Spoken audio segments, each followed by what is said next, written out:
বেগ দেখো, আমি এমনি তোমাকে ডেকেছি, ওর খুব রগড় হয়।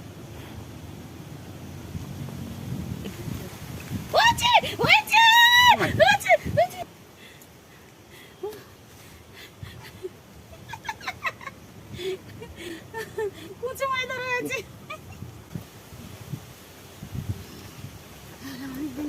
একটা বড় কুঁচে ধরেছি এক্ষুনি ঘাটপুর থেকে, এই ধরে নিয়েছি। কুঁচে দেখো মোটা বেশ, সব জিনিস বিলীন হয়ে যাচ্ছে, খেতে খুব ভালো সুস্বাদু। এইবার